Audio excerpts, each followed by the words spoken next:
This fellow did it with wet cement.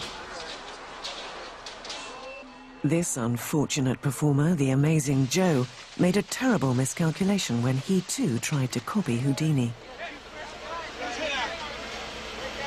Box caved in, we got him uncovered, I administered CPR to him until the paramedics arrived. Well, you don't get under wet cement and with weighing a ton or so and try to get out. So he failed, he died. I never expected that, or I wouldn't have been here.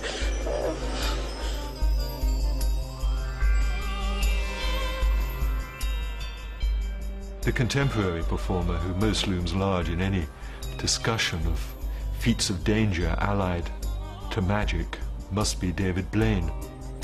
David Blaine has also been hugely influenced by Houdini, although he presents his performances as feats of endurance rather than escapes.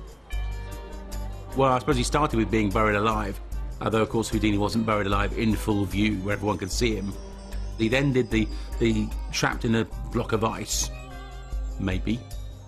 Blaine's Frozen in Time performance shows Houdini's influence most clearly. For years, Houdini tried to create an escape from a block of ice, but only ever managed to achieve the effect on film. As well as being a master magician, escapologist, and everything else that Houdini claimed to do, he also made movies, most of them really bad. I mean, really bad movies.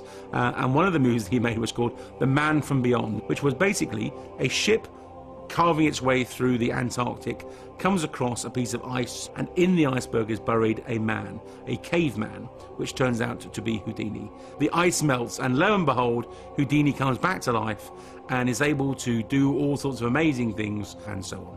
What is interesting is that David Blaine cites that as the reason that he wanted to recreate his trapped in ice escape, where he stands in New York in a block of ice. Now, of course, he wasn't actually in a block of ice, he wasn't sealed in a block of ice, because, of course, he would be dead. What they actually did was they created a box of ice, if you like.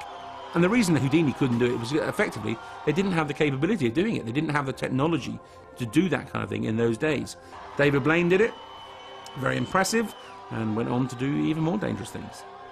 But when David Blaine presented his Above the Below event in London in 2003, he was tapping into one old endurance tradition that never interested Houdini.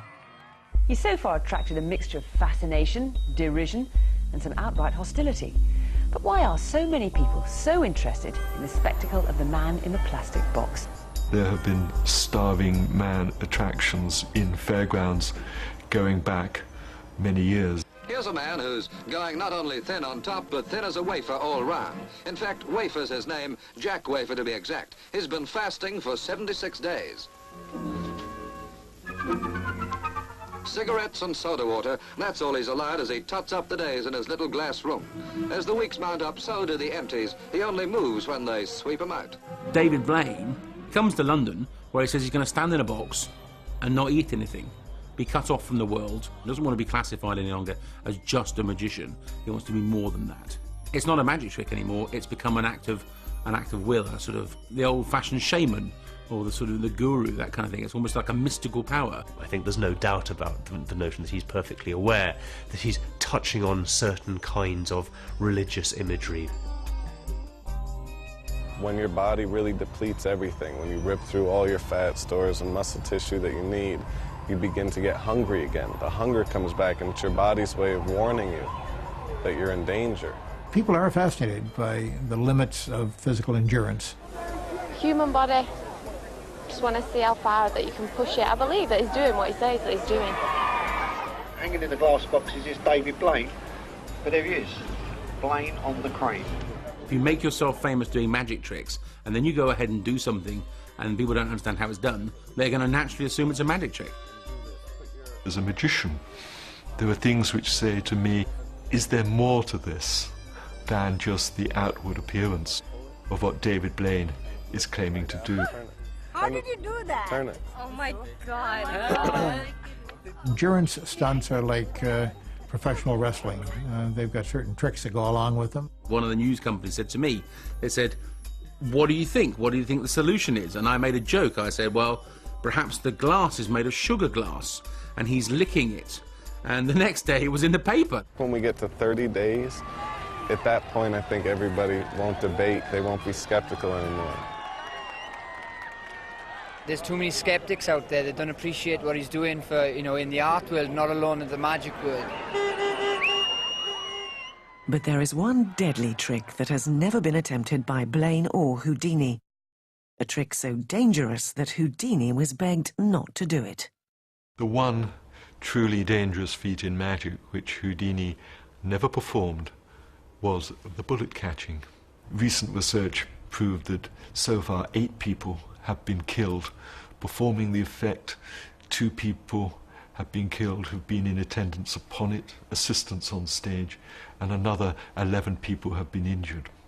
And of course the most famous death concerning the bullet catch is Chung-Ling Soo, probably the most famous magician of all who died from the bullet catch. Chung-Ling Soo was a friend of Houdini's, who did nothing else from the dangerous magic repertoire, but who did perform the bullet catch as the grand finale of his show. His great trick was that he wasn't Chinese at all. William Ellsworth Robinson Campbell was born in New York in 1861. He had a difficult career at the beginning. Flash forward to the year 1900. At the time, there was a magician from China named Qing-Ling Fu, a great success. Robinson simply adopted what Qing-Ling Fu was doing and became Chung-Ling Soo. His famous trick, catching the bullets, was the most daring and spectacular illusion on the horse. 6 nights a week, often twice nightly and at matinees as well, the marvelous Chinese conjurer juggled with death. Death literally served up on a china plate. 2 guns would be loaded by the audience. 2 marked bullets would be put in 2 different rifles. Both rifles would be trained on Chung-Ling Soo. He would hold a plate in front of him. Both guns would report, he would recoil, and the plate would hold the bullets. That was the act.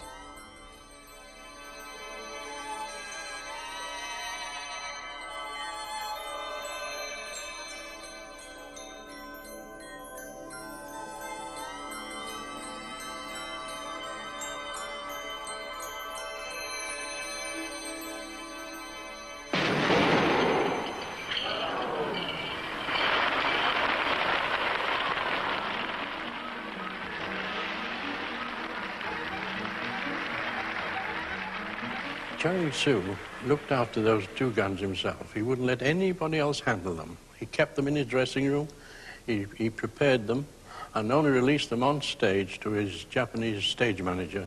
And one of them had developed a fault where gunpowder had seeped in where it was not supposed to seep in. He was miserly with his secret. He thought he was acting with care. Actually, he was making a great mistake.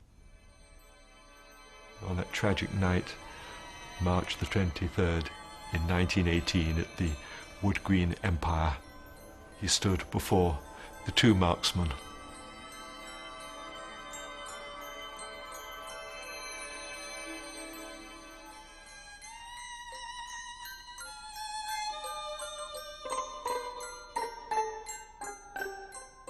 The stage manager lowers his saber.